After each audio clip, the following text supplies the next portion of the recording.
Please take 1 second to support me by share and like to keep sharing. I will appreciate this. Thank you.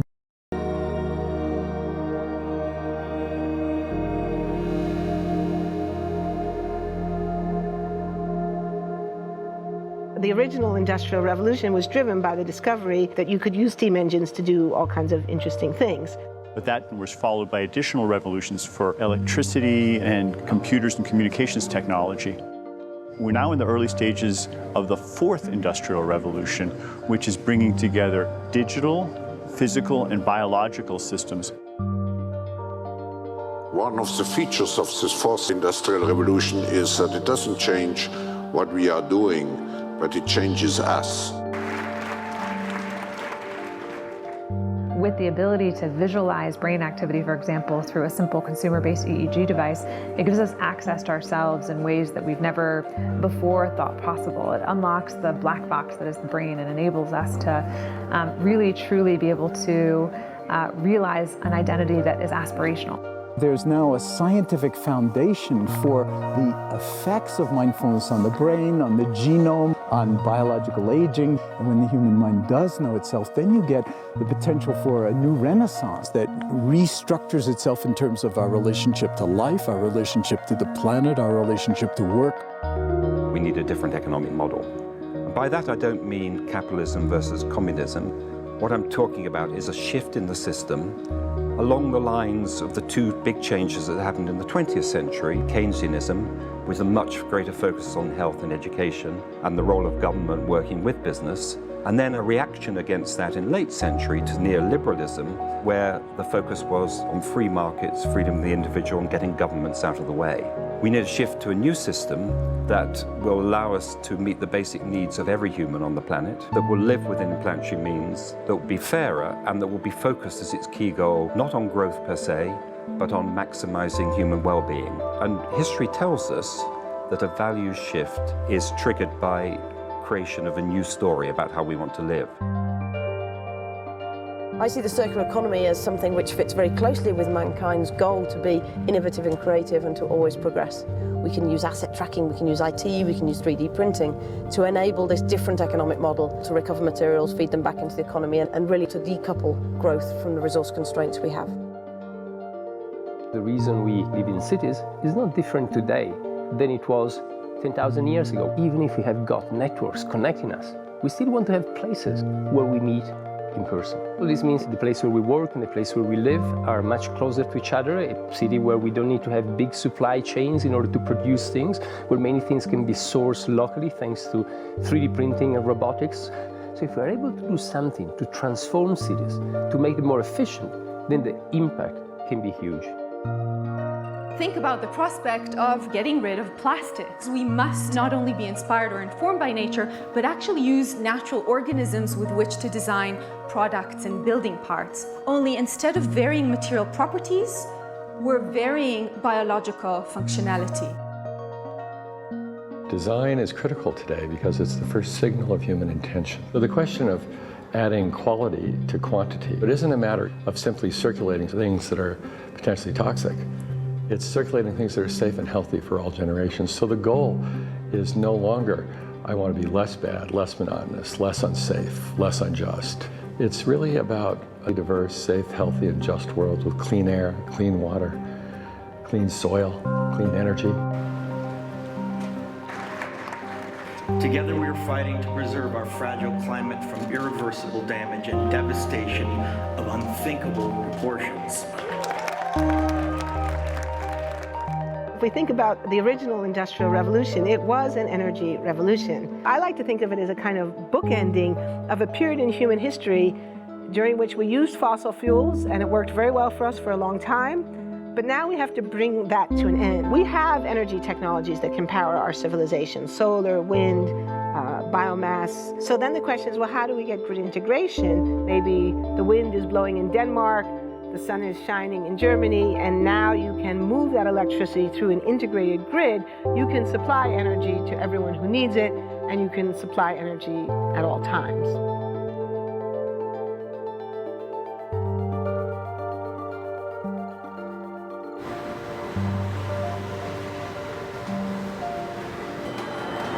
walking around, you do see different stuff as far as like the body marriage line.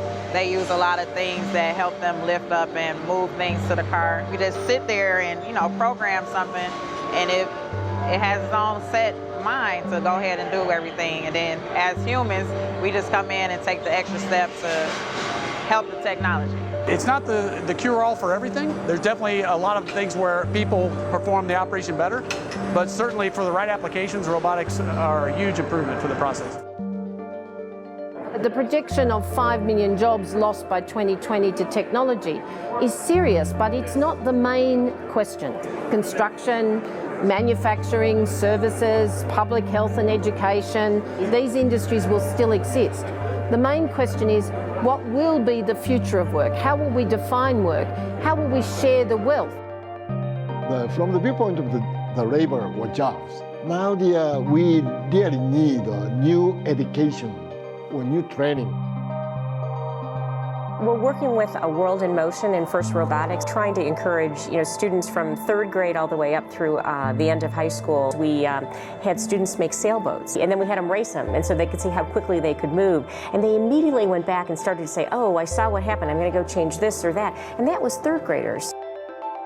I just given a prize to a kid of 18 years old that has discovered something really very, very unique. Came up with how to get better productivity and better yields for seeds of corn. And so he basically came with the idea that if you would perforate these seeds, you would get more food.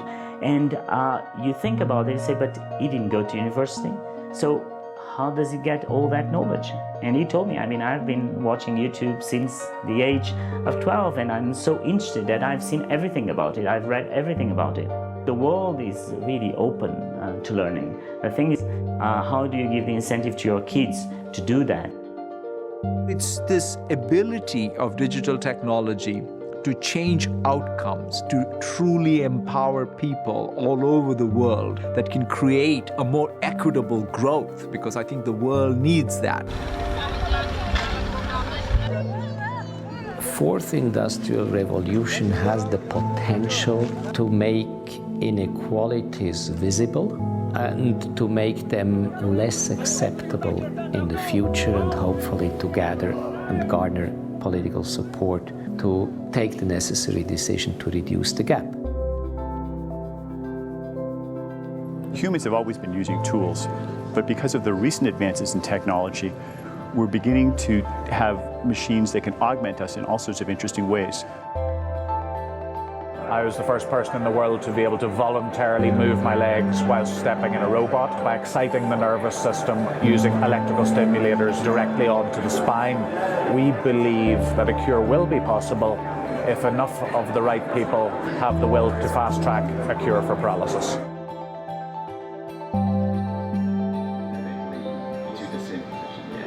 We take two things from the patient.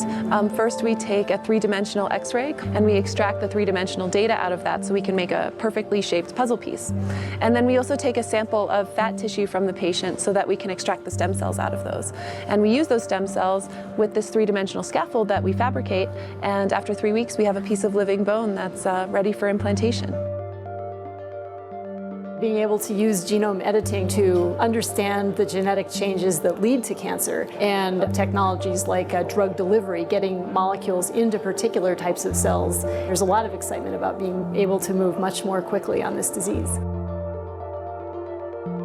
One of the things that I think is so essential to free and open societies is freedom of thought. And up until now, the conversation we've been having is around freedom of speech. Once we can access people's thoughts and access people's emotions, we have to create a space that enables people to think freely, to think divergent thoughts, to think creative thoughts. And in a society where people fear having those thoughts, the likelihood of being able to enjoy progress is significantly diminished. We need to take responsibility at every level of society, from the individual and the personal to the institutional to the global, to adapt to these technological challenges and changes, which are redefining what it means to be human, what it means to work, what it means to be completely embedded in this world. People always ask me if I'm an optimist or pessimist. The technology